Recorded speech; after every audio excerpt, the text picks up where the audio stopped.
Que legal que você está aqui com a gente, que você chegou até esse vídeo. Deus te trouxe até esse canal porque eu tenho uma mensagem para você. Você pode hoje tornar-se um missionário de 3 maneiras. Primeiro, você pode orar pela The Way Church. Você pode orar pela obra de Deus nessa cidade e na sua cidade também. Isso faz de você um missionário intercessor. Você pode, de alguma forma, também ser um missionário contribuinte, fazendo com que tudo aquilo que nós já fazemos possa ser potencializado pelas suas ofertas, pelo seu dízimo, pela sua generosidade. Aqui ao meu lado, nós vamos colocar um QR Code que você pode escanear e você pode fazer a sua contribuição. Na descrição desse vídeo, nós falamos um pouquinho mais sobre tudo isso e você pode ficar seguro sobre quem é a igreja, aonde ela está plantada e o que ela está fazendo. E existe uma terceira forma de você ser um missionário. É você ouvir essa mensagem que você está prestes a ouvir. E se ela fizer sentido para você, não apenas ouça ela, não apenas veja ela, mas que você possa compartilhar com alguém querido da sua família, com um amigo seu e fazer com que essa pessoa tenha acesso a esse bom material. Bom material que você pode receber sempre, ativando as notificações, se inscrevendo no nosso canal e curtindo os nossos vídeos também, porque isso é muito importante para que o YouTube entenda a relevância que tem e ele possa distribuir a mais pessoas também. Então venha conosco, aproveite esse momento e que, a partir de agora, Deus possa falar poderosamente ao seu coração. Uma parte muito importante do culto, juntamente com toda a adoração que a gente faz, é a gente poder abrir a Bíblia e ler o que a Bíblia tem para nos ensinar. E eu estava lendo algo da Bíblia e resgatou uma mensagem antiga, a qual eu passei aqui por alguns filtros, para que pudesse adequar para esse momento que a gente está vivendo agora. E eu gostaria de ler com você no livro de Jó. Livro de Jó, no capítulo 1. O livro de Jó fica bem fácil de você encontrar, porque se você abrir a sua Bíblia e encontrar Salmos, é um antes. É o vizinho de Salmos. Fica bem fácil de você encontrar. Eu sei que grande parte de você está no aplicativo, pega pelo aplicativo da igreja, outros só no telão, né? Mas você que traz a Bíblia para fazer as suas anotações, livro de Jó, capítulo 1.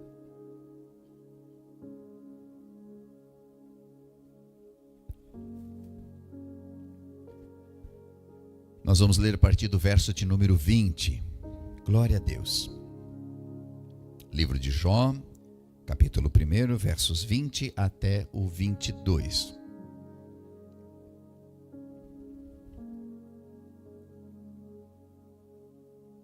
Eu vou dizer para você que todo este capítulo, todo o livro de Jó é muito bom. Mas eu quero instigar você a ler em casa, quando você chegar em casa, desde o 1º verso. Existia na terra de Uz, um homem chamado Jó, que era reto, desviava-se do mal. Eu sei que você vai ler na sua casa. Eu peguei um recorte aqui porque o nosso tempo é mais resumido na quarta-feira. Olha o que diz o verso 20. Então Jó se levantou, rasgou seu manto, rapou a cabeça, lançou-se em terra, adorou e disse: Nu saí do ventre da minha mãe, nu tornarei para lá. O Senhor deu, o Senhor tomou, bendito seja o nome do Senhor.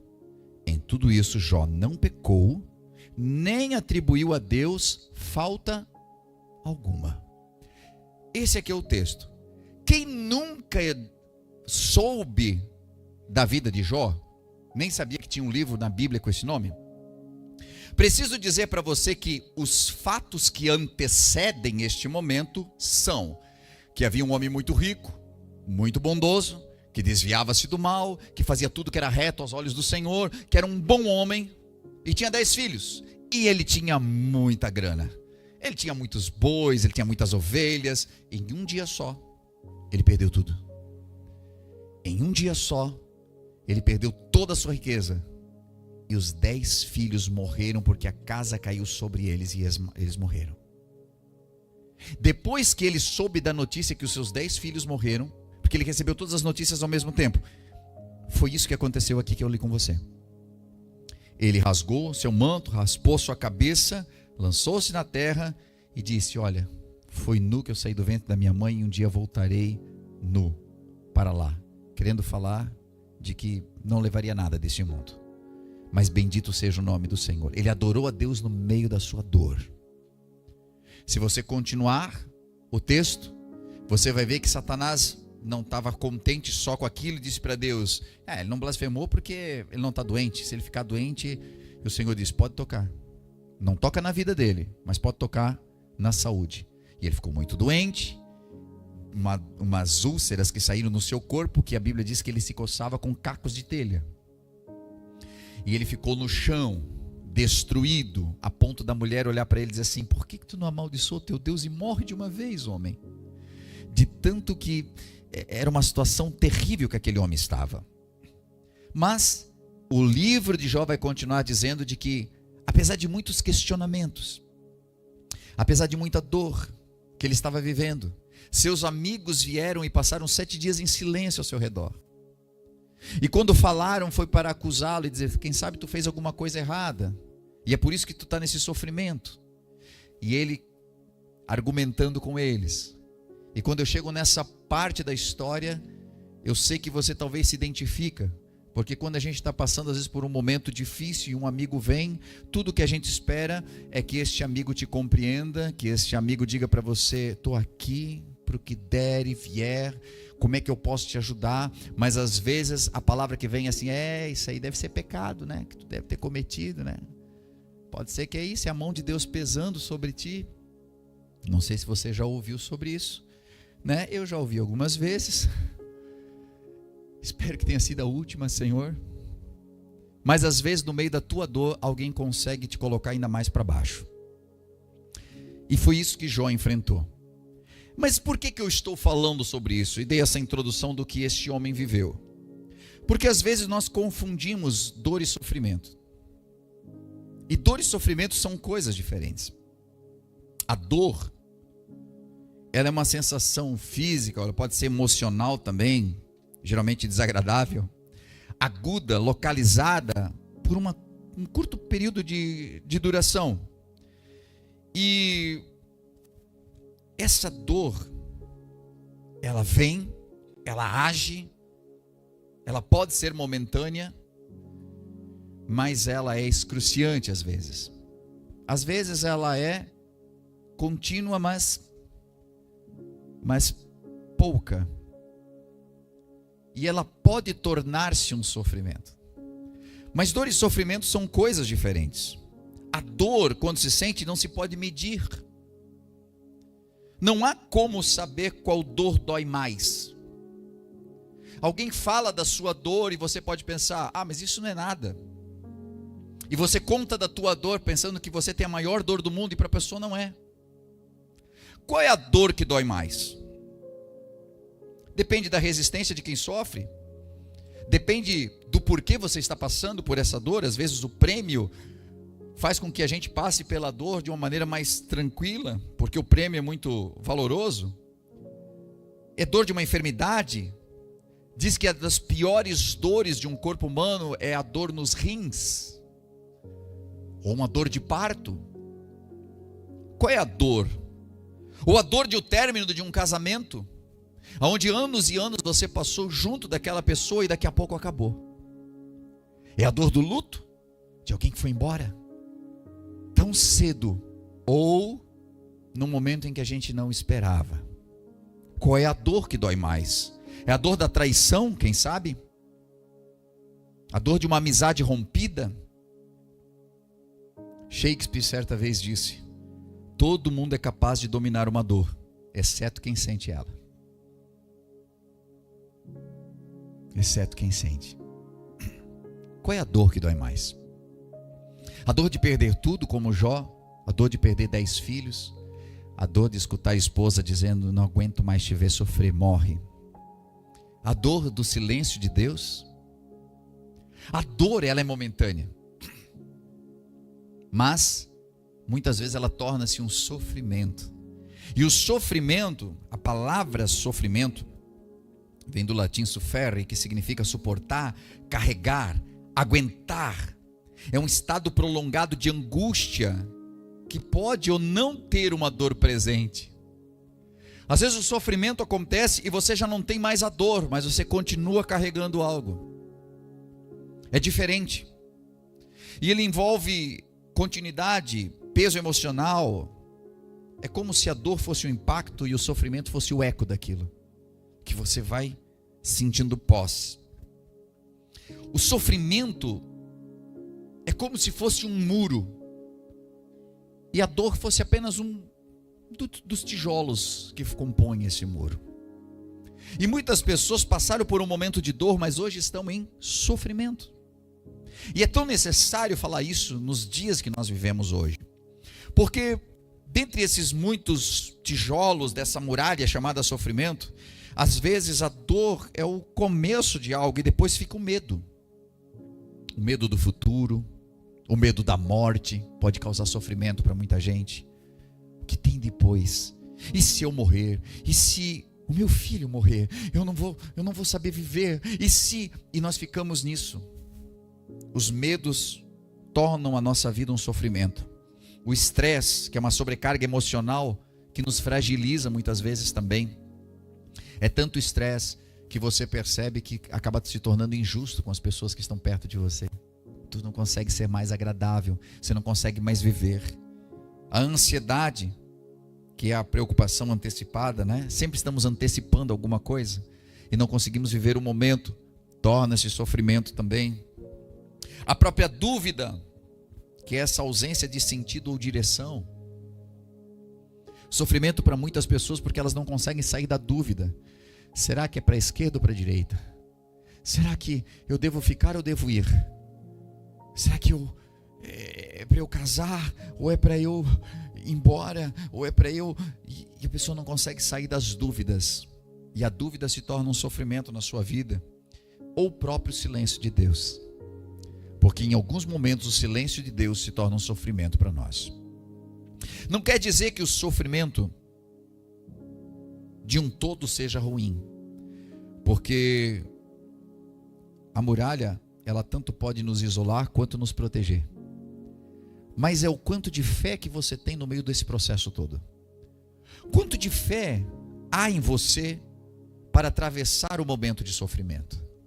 Para viver a dor, para atravessar o sofrimento e chegar do outro lado. Ou ficar perdido e andando em círculos dentro do teu próprio sofrimento. Eu acredito que Deus trouxe ao meu coração de compartilhar com você essa palavra. Porque há pessoas que estão presas no labirinto do sofrimento. Vivenciaram e experimentaram uma dor forte. E essa dor não passou, ela tornou-se sofrimento. E você continua andando em loop, procurando uma saída e não encontra.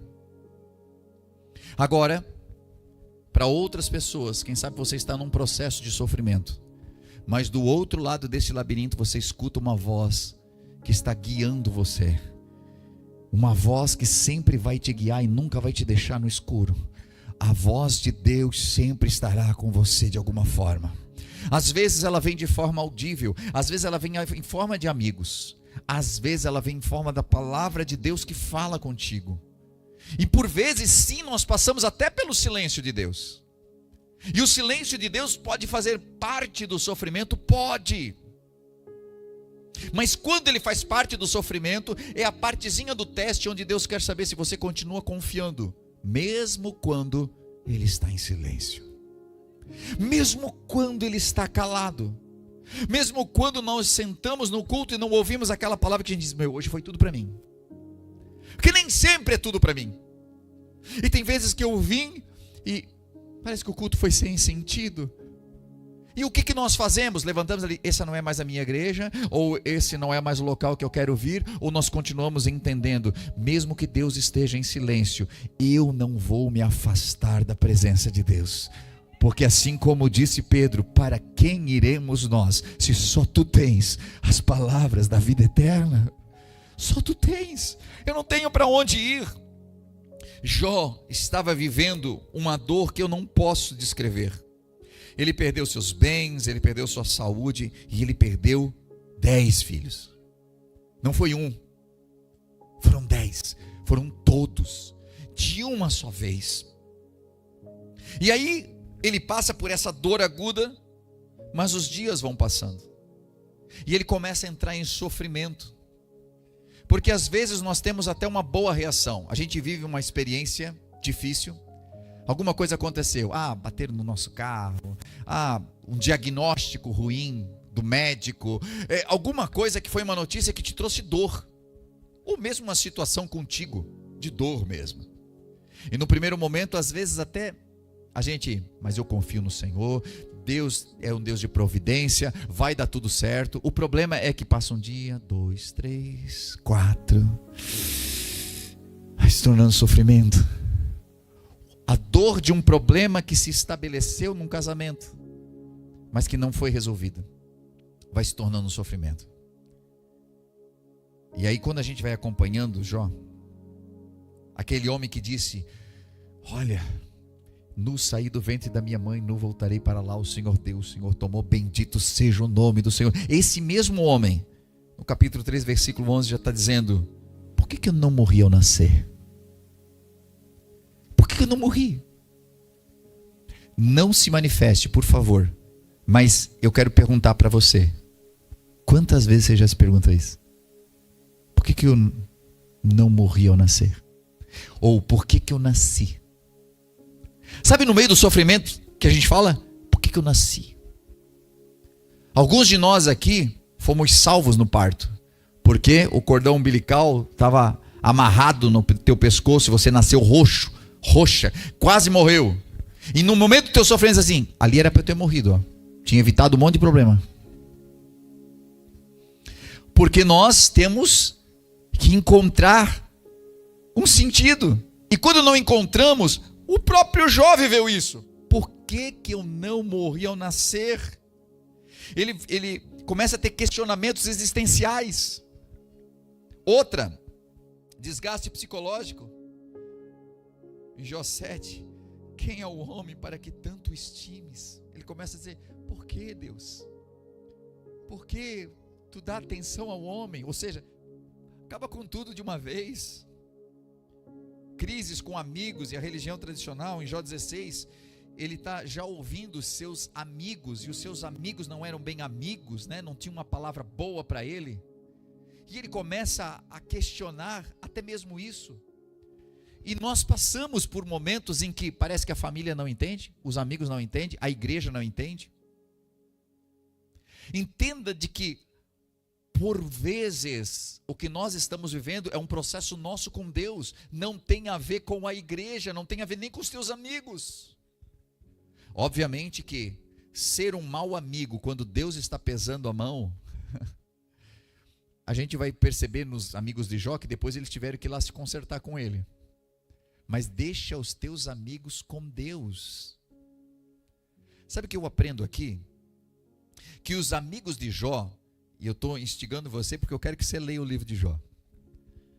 Os amigos de Jó não foram bons amigos com ele. Questionaram ele, disseram que ele era pecador. Já tu está falando demais aí, tu está aí podre, rapaz, e está falando demais. Quem é tu? Eles não sabiam o processo que ele estava vivendo. Mas sabe o que eu aprendo com Jó? E sirva para você, sirva para mim.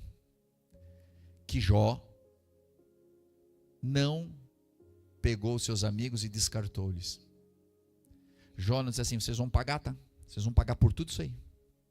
Vocês vão vir um dia se arrastando aqui, ó. Vocês vão me pedir ajuda? Porque eu vou sair dessa aqui.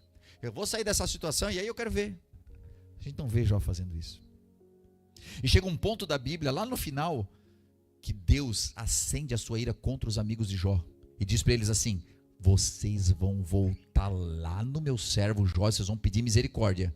E se ele orar por vocês, eu vou atender. Só que quando esses amigos voltam, o que acontece com Jó? O que aconteceria se fosse conosco?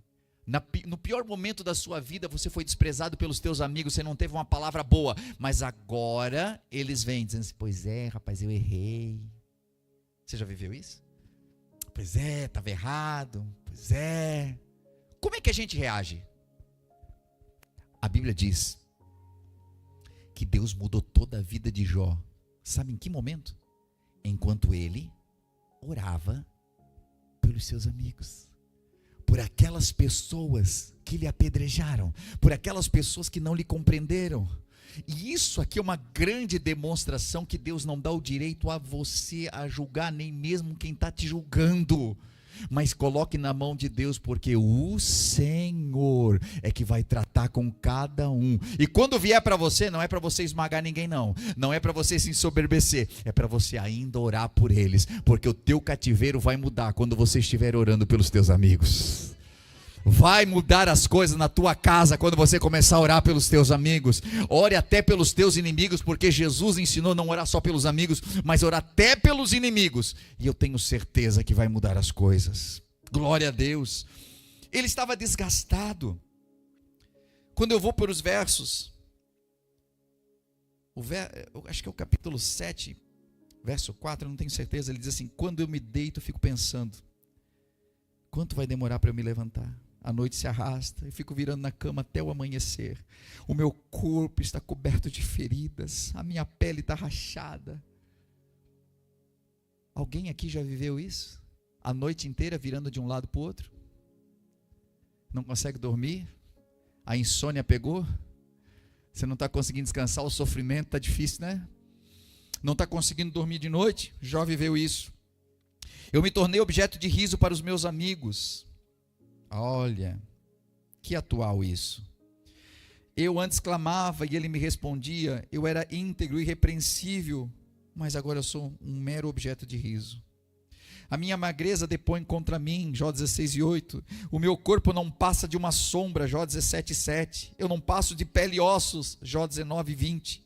O único lar que eu espero é a minha sepultura.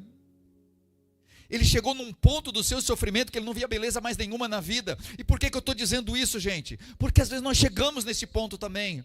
E às vezes até tem gente que encosta do lado. O crentão geralmente diz assim: não, tu não pode falar essas coisas. Ai, o sangue de Jesus tem poder. Você tem que ter fé, meu irmão. Claro que a gente tem que ter fé. É claro que a gente tem que ter confiança. Mas tem vezes, meu irmão, que daí tu não dorme de noite, a insônia gira de um lado para o outro, e aí a dor está pegando, e aquela dor no ciático que te pegou, né?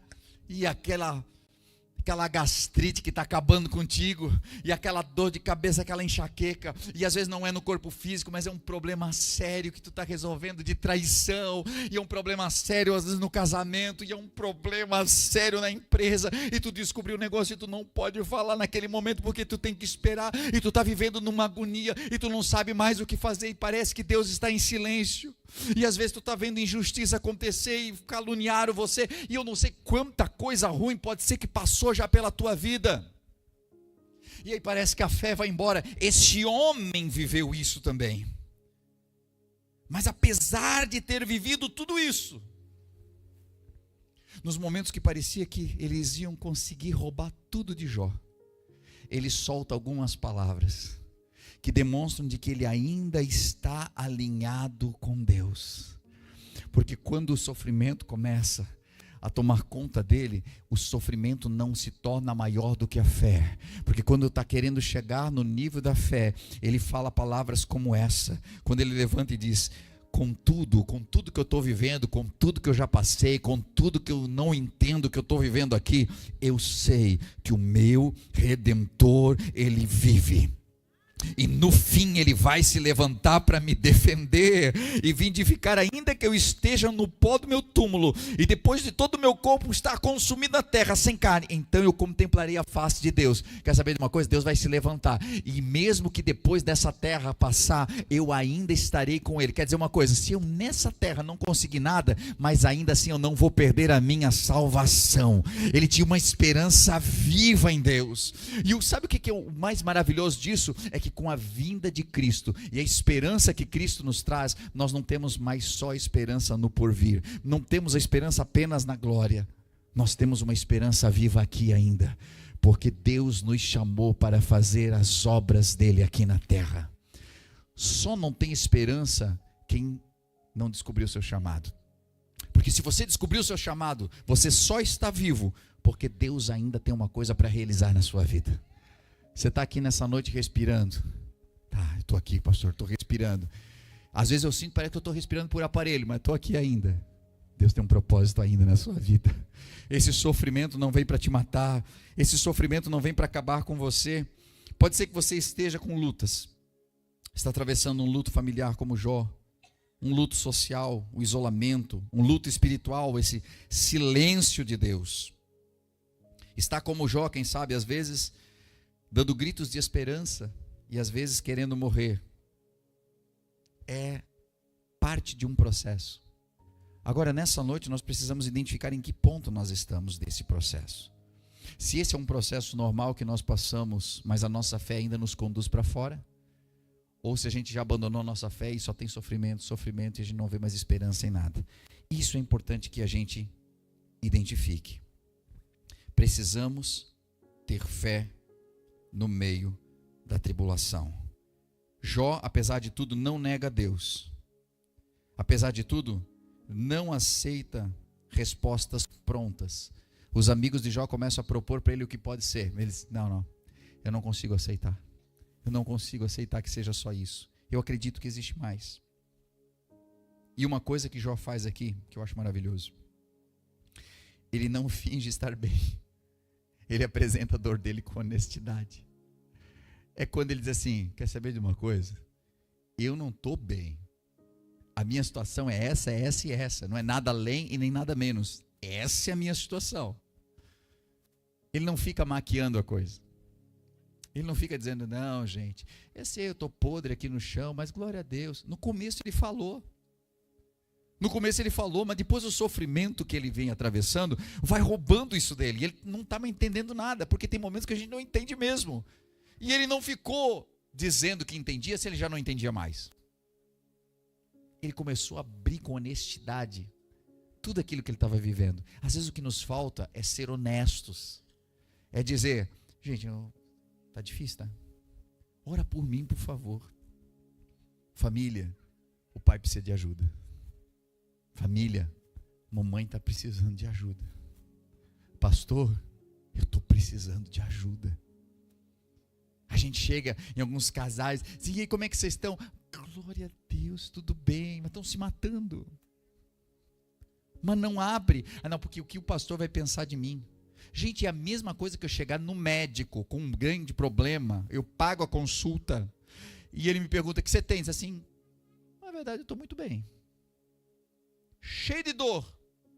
Eu digo para o médico, tudo bem, mas o que você veio aqui? Rotina, só para fim aí. O senhor está bem? Aí a gente ainda pergunta para o médico, mas e o senhor está bem? E tem gente que é assim com o pastor. E o senhor está bem? A sua família está bem? Tá bem. Nós também. Um mês depois, a gente vai divorciar. Como? Estavam bem. Não, a verdade é que a gente já vinha assim uns meses já mal. Vocês mentiram para mim. Eu perguntei se vocês estavam bem. E às vezes a gente chega com uma direção de Deus. Quero falar com vocês. Não sei, estava orando, senti um peso no espírito. Está tudo bem? Graças a Deus, pastor, tudo bem. Mas dá um nojo.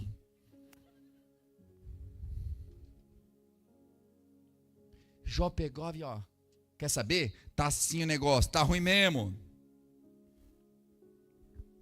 A fé de Jó não era uma negação do sofrimento, mas era um grito de esperança no meio do sofrimento.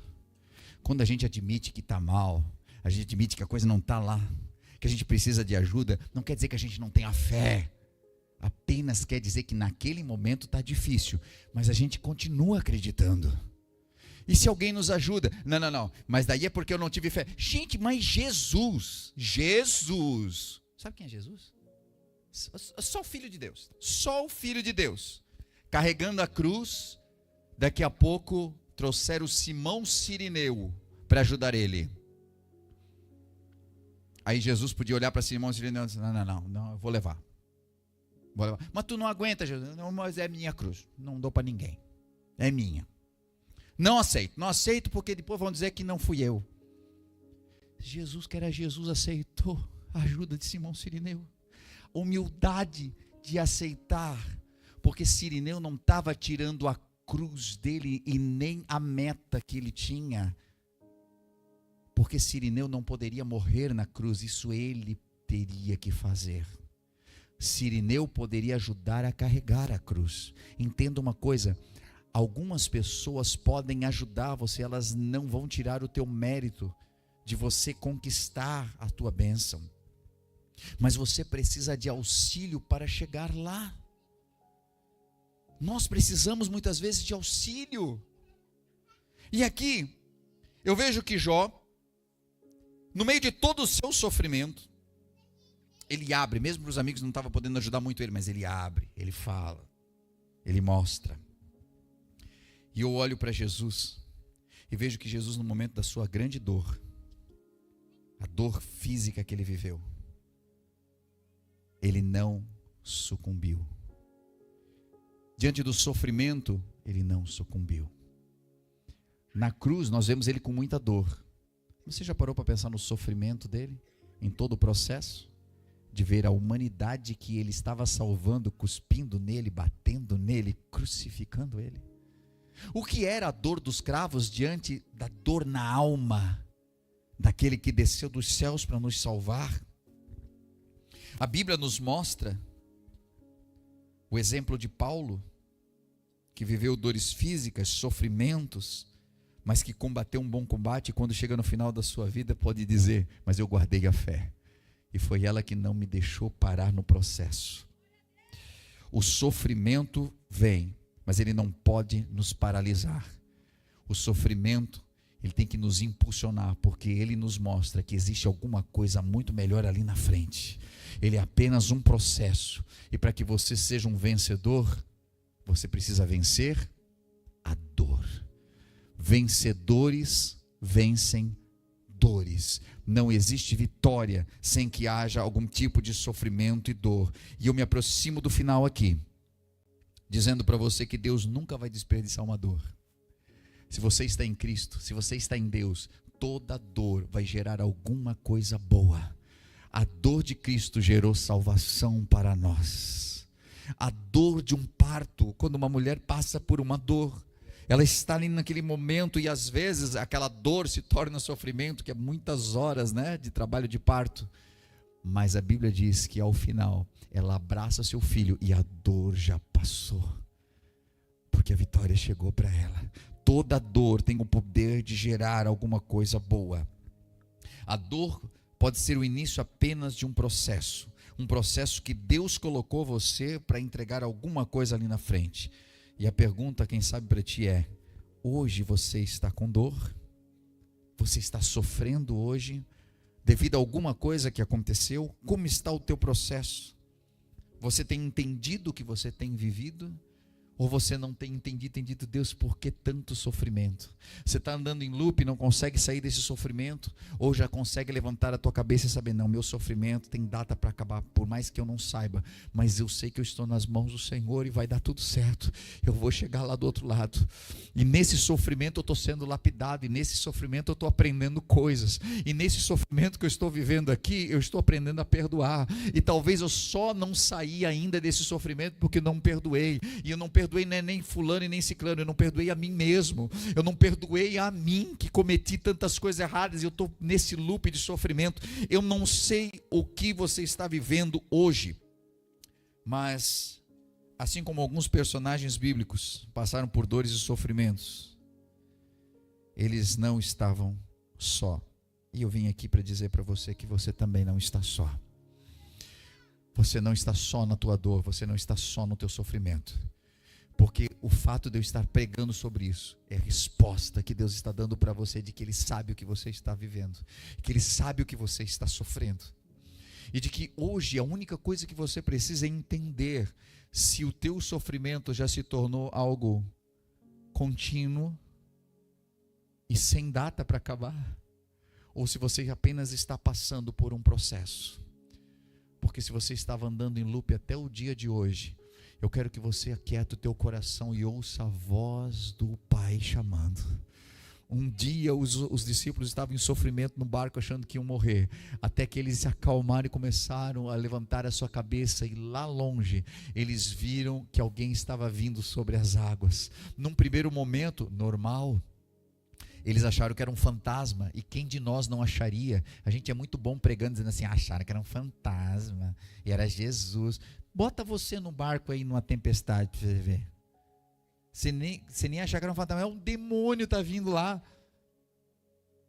E eles achando que era um fantasma. Gente, eu nem julgo. Eu não sei se eu não tinha desmaiado quando eu olhasse aquele negócio. Mas então eles se aquietaram e puderam ouvir Jesus dizendo uma frase que eu tenho para dizer para você antes de você levantar. Não tenha medo. Agora sim, coloque-se de pé comigo. Não tenha medo.